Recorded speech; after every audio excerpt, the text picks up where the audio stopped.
This is Ruth Schmuff from Bedecked and Bedazzled. On this channel, I will show you tips and techniques to make your stitching more creative and fun.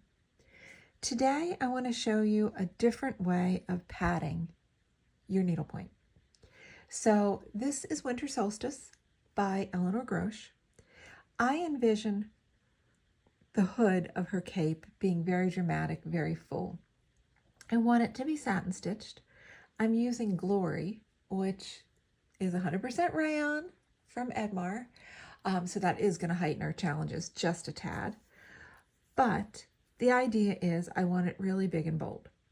So I've started out, I have 4 layers of felt padding. They are cut out to basically cover the shape of the canvas and just loosely tacked in place. I used a single strand of soie d'Alger to hold them in place. You want smaller pieces on the bottom, larger pieces on top. So like I said, I have 4 layers.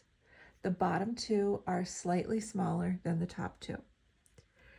I have anchored 2 strands of Glory on the back of my canvas. I've also anchored a single ply of soie d'Alger on the back of my canvas.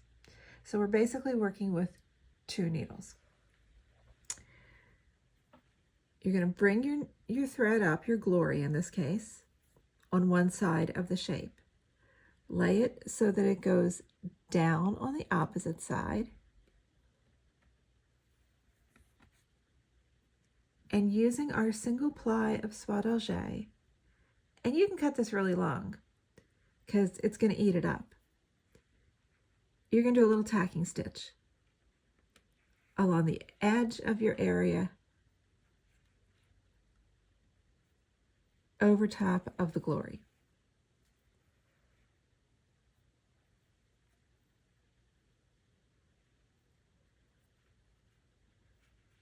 Pull that nice and snug so that it holds the Glory in place. Now, Glory's rayon. It doesn't want to stay where it's put. It's got bounce. So we're going to take another tacking stitch right next to it, just over one canvas thread. Just something out of the way so that this first stitch can hold the thread tight.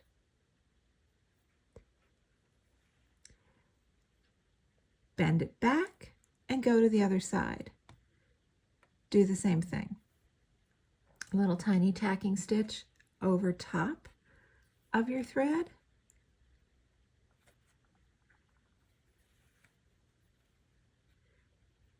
And then a second tacking stitch so that it remembers it needs to stay tight. So the only thread that's going back and forth on the back of our canvas is the single ply thread. In this case, it's soie d'Alger.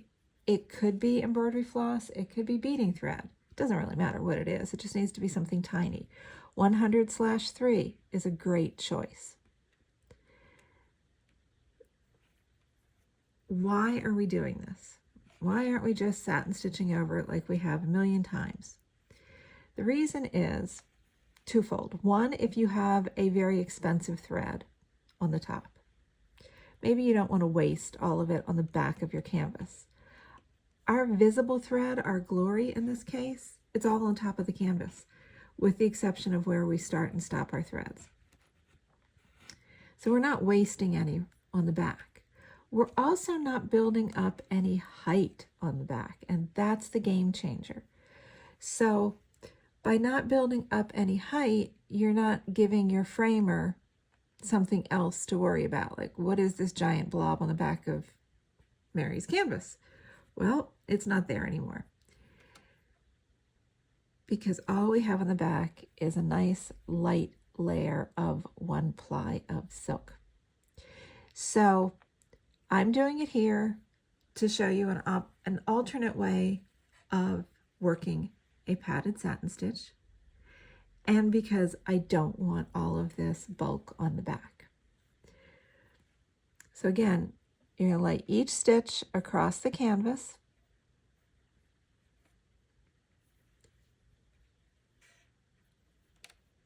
Tack it down.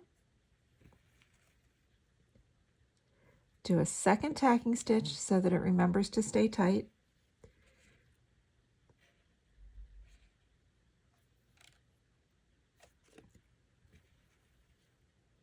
And then fold it back. I am never letting go of my main thread, the thread that I want to be pretty on the front of the canvas,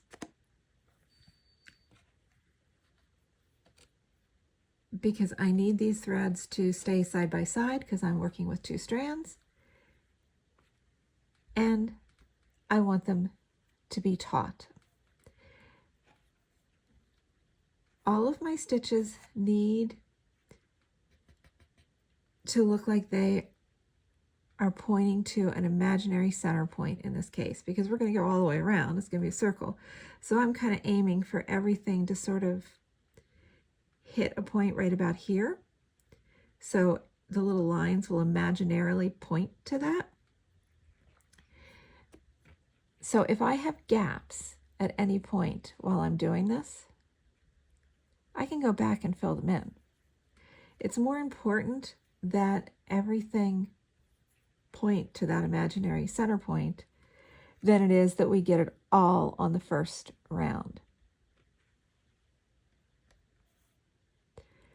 So I can go back and fill these spaces in. The other bonus that this gives us is we are not trying to push 20 threads through one canvas hole and risking breaking it. If we were doing this in traditional padded long stitch or satin stitch over the canvas, we would be going in and out the same holes many, many times with thick threads. That's going to increase the opportunity for breakage and just create a nasty little bump. So by doing it this way, we solve all of those problems. We're just going to go back and forth on the top of the canvas, keep the threads as smooth as possible, tack them down on both edges, and add a little securing stitch over one canvas thread after each stitch to hold everything in place. When you get near the end of your thread, you can thread up the main thread, as I'm calling it, in this case the glory, in your needle and sink that to the back. So, hope this gives you an alternate way that you like for doing padded satin, and she's going to have a magnificent headdress on her cloak when we're finished. Don't forget to hit the subscribe button so you don't miss a video. See you soon.